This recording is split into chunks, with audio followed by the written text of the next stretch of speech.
Good evening and welcome to The Right Side, the show where we talk about today's news, views, and issues from an admittedly conservative perspective. I'm your host, Chris Pareja, and this evening I'm joined by Jonathan Wood, an attorney at the Pacific Legal Foundation, and he's going to be talking to us a little bit about some of the fighting they do on behalf of the citizens of the country. Thanks for joining us, Jonathan. Thank you for having me, Chris. So, tell me a little bit about what drew you toward law, and then what drew you toward a firm that doesn't charge people money for it.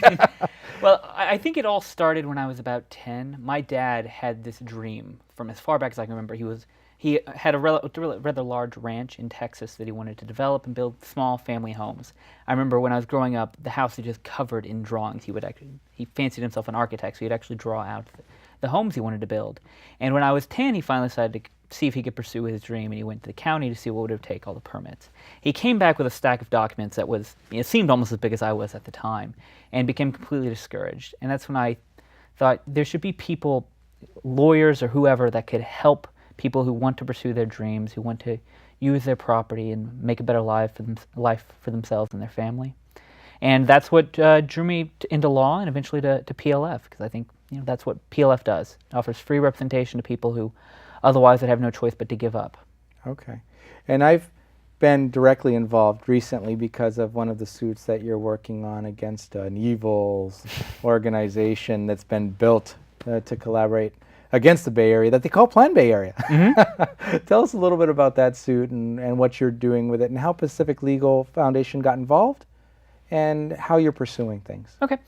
Pacific Legal Foundation is representing a local group of citizens, the Bay Area citizens, who are interested in protecting the rights of Bay Area citizens, have government that listens to them, and land use that works for them, so that they can have the American dream of the single-family home and live like they want. And unfortunately, Plan Bay Area doesn't allow that. It imposes what the Bay Area citizens call stack and pack, very high-density housing, so that over the next 20 to 30 years, 70% and over 50%, 70% of all new housing and over 50% of all new jobs will go into less than 5% of the surface area of the Bay Area. And that's where almost all future development will be focused. And it's really not something that Bay Area residents want. It's something that's being imposed on them. And the reason that the ABAG and MTC, the Association of Bay Area Governments, and the Metropolitan Transportation Commission gave for why they were imposing this on the residents is because of a state statute called SB 375, right, which seeks to reduce greenhouse gas emissions through regional targets. And they sold Plan Bay Area as necessary to achieve those targets, but that's simply not true. Well, that was one of the issues, and the other big primary goal was supposed to be to make the housing more affordable for those in the Bay Area, make it more equal, so people, regardless of their race, could pick, or not just race, but also their socioeconomic background, could pick where they wanted to live, regardless if they could afford it or not, and they should be able to live there. Dang it. Yeah.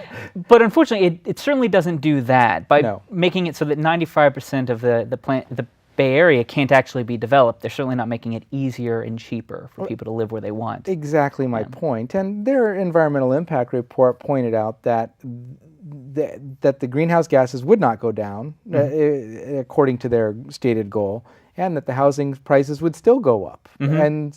And nothing else would get better either, but it would make them feel better about themselves at the end of the day. So I guess that's the important part, right? Yeah, well, what happened is that future housing would look like the planners want it to look and not like the residents want it. And I think the key point is the greenhouse gas emissions, because it really was a farce. We'll actually reach the regional targets through just state vehicle and gas standards, and the plan is completely unnecessary. But if you look at the environmental impact report that ABAG and MTC prepared, you'd have no idea. They simply engaged in a farcical analysis that misled the public. Right. And so there were a lot of different directions that people would have liked you to have pursued. Curses on ancestors, as well as people who would follow after the planners involved, etc. And there were a lot of legal challenges you could have pursued. And in fact, there have been a couple of lawsuits that have been submitted even after the one that Pacific Legal submitted. What makes yours unique, and why did you choose the tactics that you chose to pursue? So there have been 3 lawsuits filed so far. The one that we filed, and then 2 other lawsuits that I would characterize being on the other side, all filed under the California Environmental Quality Act. And I would characterize the other 2 suits to be like most CEQA lawsuits. They're very technical, and they sort of nibble around the edges of the problem. And tell people what CEQA means for those that are uninitiated. The California Environmental Quality Act. It requires every agency's decision to be subject to environmental review and public deliberation. But the lawsuit that PLF filed on behalf of the Bay Area citizens gets to the heart of the problem, that the agencies didn't engage in the proper analysis and misled the public. It's not minor technical issues that's wrong with the Plan Bay Area. It's the basic assumptions underlying it. Mm-hmm. And so would you go as far as using terms like fraudulent? I mean, that was personally, we bantered around that type of a topic regularly, that what they were doing is almost fraud. They were claiming to do something that it wasn't going to do. Does PLF go that far in the suit, or how do they address it? Well, I mean, obviously we can't see into the minds of the people on ABAG and MTC to really know what they were thinking. Maybe they just got it wrong. But I think what's fair to say is that no matter how you interpret state law, you can't excuse the agency under CEQA from presenting the facts to the public to enable deliberation, and they didn't do that. Right. So it's a case of either they didn't know what they were doing to you, or they knew exactly what they were doing to you. Either way, not a good case or scenario. Yeah, and I think it gets even worse when you consider how they dealt with public comments. So our clients at Bay Area Citizens actually proposed an alternative which would allow Bay Area residents to continue to live where they wanted, but would also reduce emissions through transit.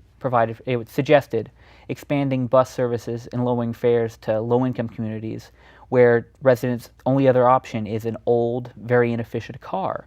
And they presented lots of evidence showing that this is the best way that transit can contribute to improving the environment.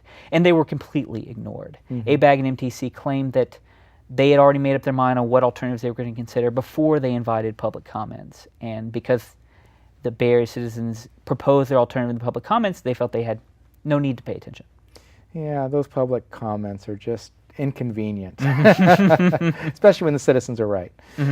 So that's one example of cases that Pacific Legal gets involved in. And one of the things that's interesting is your business model, as we've both joked and alluded to. You're not paid by the clients themselves. I know, because I'm associated with those Bay Area citizens, that you took the case on without fee directly from us. Obviously you have expenses. Are you just covered by donations from charitable folks going through life, or how do you guys eat? Yeah, we've been very fortunate. We are supported by generous donors. We represent all of our clients free of charge, and never charge attorney's fees.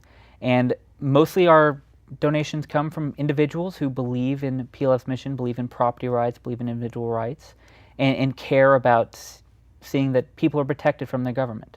Oh, okay. And so what other kinds of cases are you working on, and what other types of rights are you defending for people as you've seen them be violated? Well, we recently had our 7th victory before the U.S. Supreme Court, and Pacific Legal Foundation's mission is to protect the rights of everyone by establishing law in the Supreme Court and the higher level courts. So victories at the Supreme Court are really, really key to our mission. And in that case, it was a 20-year saga where a property owner in Florida wanted to develop his private property to build a small business. And he was denied the permit, but he would have been granted the permit if he only had given up 75% of his property to the local agency and paid up to $150,000 to improve the local agency's property. And there was no connection between that property and the property he wanted to develop. They were just extorting. What a greedy man. He didn't want to give up 75% and a kicker just to use his land? Well, I mean... That's insanity. I mean, I think they were trying to grab as much as they could, and they made it so that it was infeasible for him to continue. And unfortunately for a lot of property owners, they just accept that this is part of the price of doing business. You have to give in to whatever the government demands of you. And we see that all the time here in the Bay Area. We've seen ranchers who just want to put a roof over their hay, and they're told that they have to go buy acreage somewhere else and donate it to the Sierra Club in order to get the permit. It's extortion either directly by the government agencies or on behalf of others, and government being used against the citizens. It's not something that sits well with me personally. I'm glad to hear you guys are doing something about it. Yeah, and fortunately, Coy Kuntz, our client in that case, stood up, said no.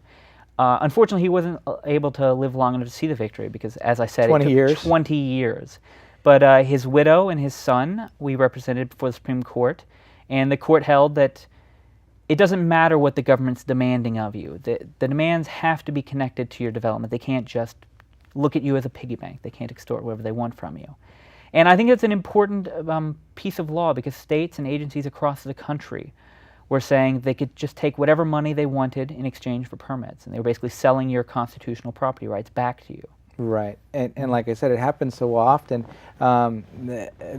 People really need to get a better understanding of these kinds of case law that are available, so that they can use that precedent against their local jurisdiction that's extorting from them. Yeah, PLS mission is to develop rules of law that help everyone that they can rely on in the future. So I think our main goal is to establish the law, but an important part of that work is to get the news out there and let people know that you have these rights and you can protect them. Yeah, because they do feel alone when they're under attack. So what other kinds of fun things are you working on? Well, we recently filed a case in Southern California on the California Sea Otter. And that case concerns whether an agency has to follow the laws or whether it can simply ignore it. You'd think that'd be an easy question, but the agencies don't think so. They think they should be able to pursue their ideological missions, notwithstanding whatever Congress has said they have to do.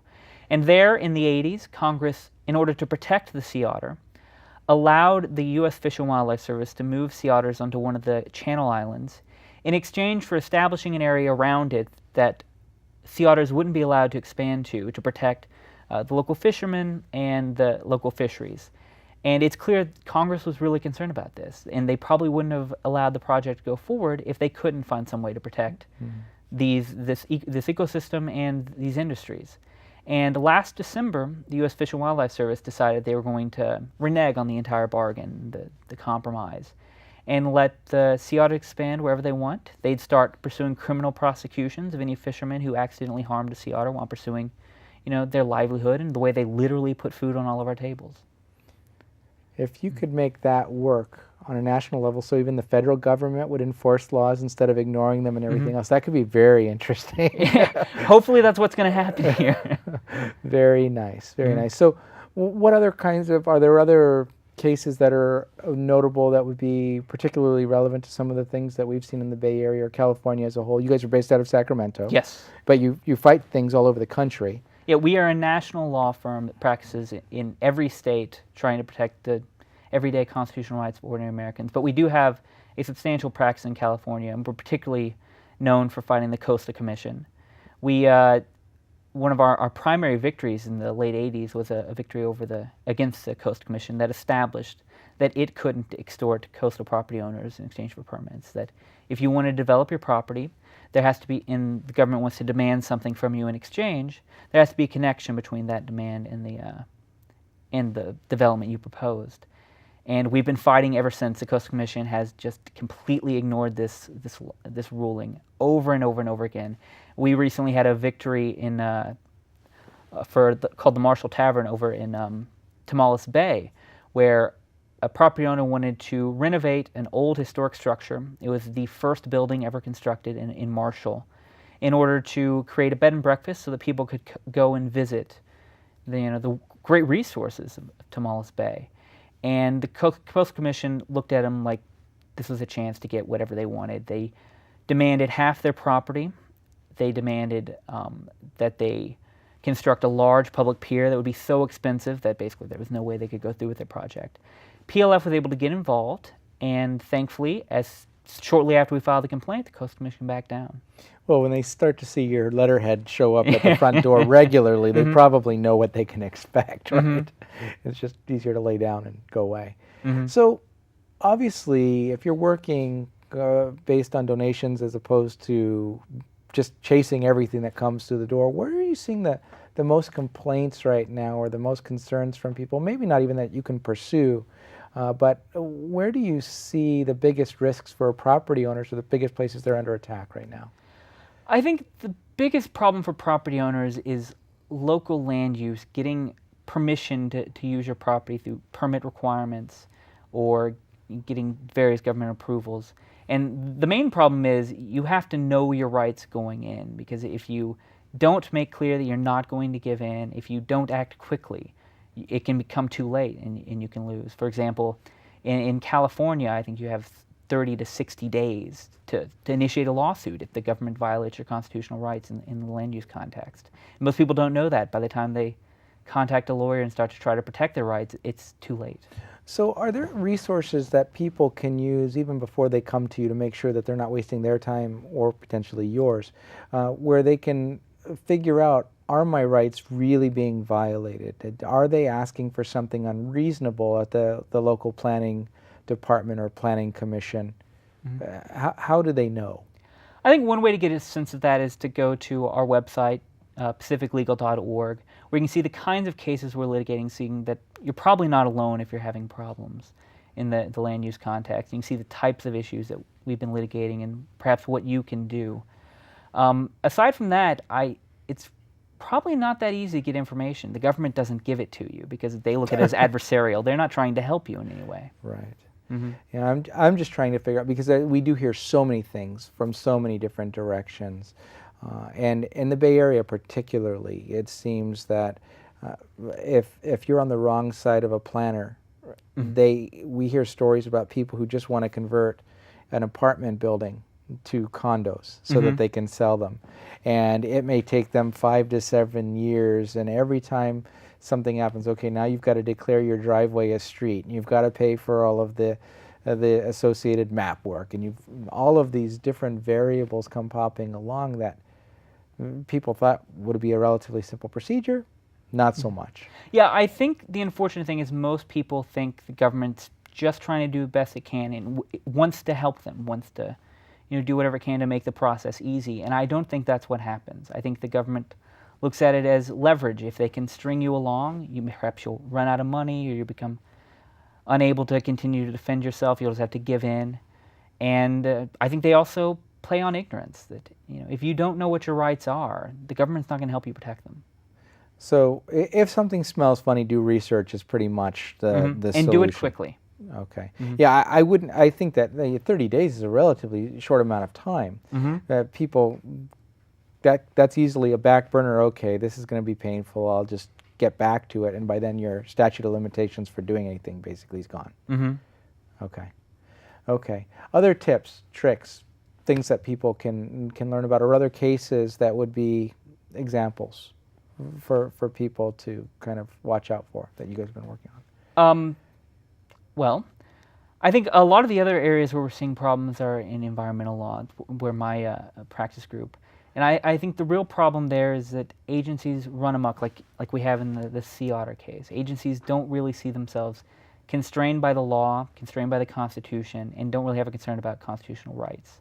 We have another case out of Utah, where the federal government is trying to protect the Utah prairie dog. It's a species that exists only in the one state and really only in a small part of Utah. And if you're a resident where that species lives, it's it's just a rodent. It's a hassle. I mean, it's everywhere. It's a target for your AR-15.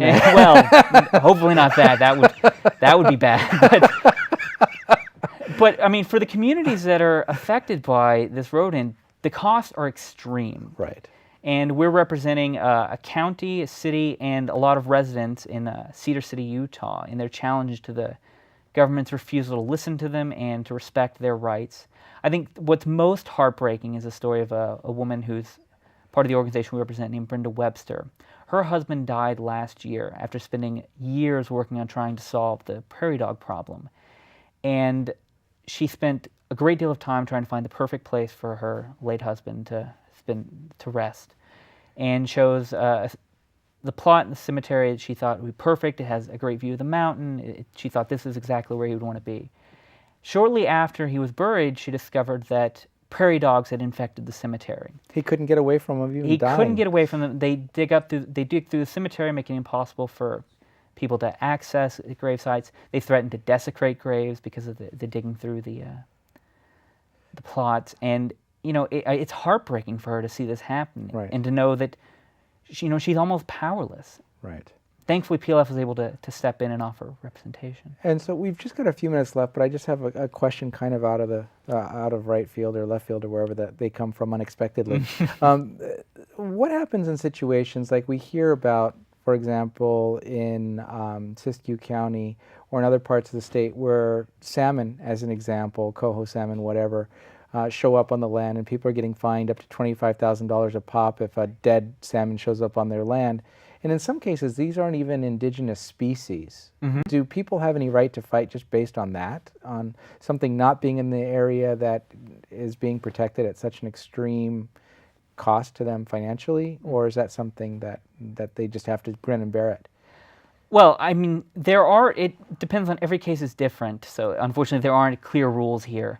But, I don't think you have to put up with it, that there should be a balance in environmental law, and that we can't just sacrifice people and their constitutional rights to the environment. We have to recognize that there are serious costs, and unfortunately, the federal agencies that pursue this are filled with people who don't really care and don't pay attention to those costs and the real trade-offs. Right, and with the full monetary backing of the federal government versus you by yourself, the battle seems grim sometimes.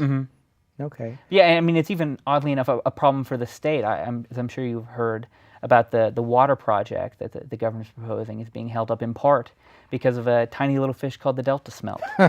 Yes. And this is something that we represented private property owners and farmers who relied on water from the Delta who weren't able to get what they were entitled to because of the Delta smelt. And it's sort of ironic that individuals can't protect themselves and neither can states. Well, it is interesting, especially because the states are supposed to have more rights than the federal government at some point in past history. We used to believe that kind of thing anyway. So tell us a little bit more with the last couple of minutes we have left about how they can find out more information and contact Pacific Legal. Well, the best resource is to go to our website, www.pacificlegal.org. There you can find out about the cases that we're litigating. If you're having a problem, we have a form that you can fill out to let us know so that we can, try to provide whatever help. And if you'd like to support PLF, there's a way to donate on the website too. Okay, great. Well, Jonathan, thank you very much for joining us this evening. I know it's a long walk. It's still even a long drive if you choose that method of transportation. But we appreciate the enlightenment. Thank you for having me. And at this point, we will take a quick break to have a word from our underwriter, the Conservative Forum.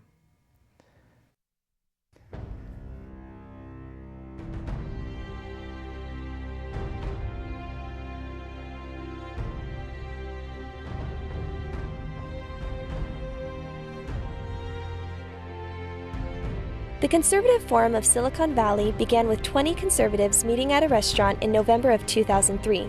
Our mission is to promote the principles of American liberty through education. By 2012, we had grown to over 600 paid members. Our monthly meetings feature well-known and prestigious conservative speakers addressing issues that are critical to our country's very survival. This includes speakers like Victor Davis Hanson, Andrew Breitbart, David Horowitz, and many others. In addition to our monthly meetings, we sponsor a conservative local cable access TV show, The Right Side, covering today's topics. Our Constitution discussion group not only teaches the Constitution, but started our annual essay contest that awards 2 $1,000 scholarships to local high school seniors. We are a virtual clearinghouse for grassroots organizations by providing them with table space at no charge in our exhibit area.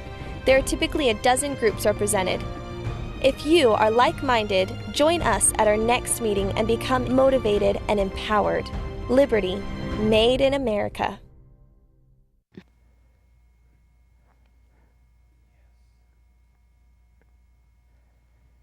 And welcome back to The Right Side. That was a word from our underwriter, the Conservative Forum.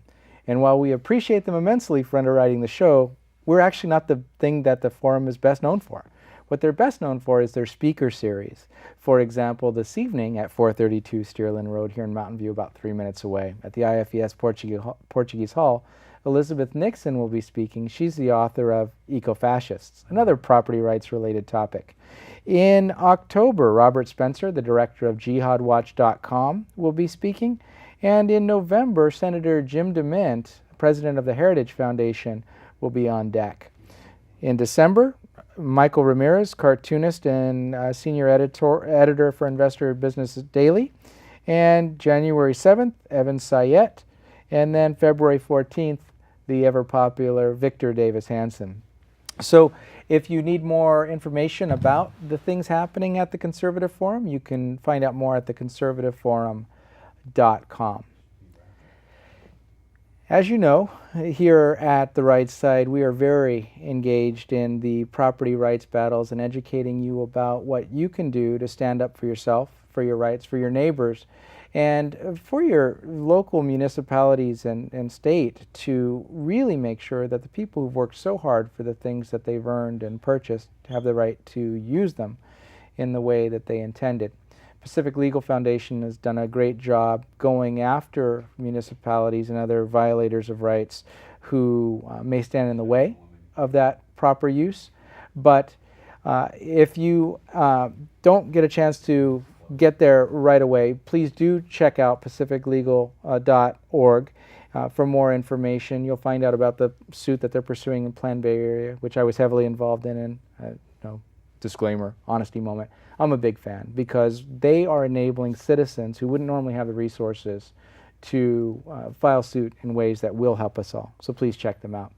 On that note, I'd like to thank you again for joining us this evening on The Right Side. Again, I've been your host, Chris Pareja, and I look forward to seeing you again in person or on the show sometime soon. Thanks a lot and have a great evening.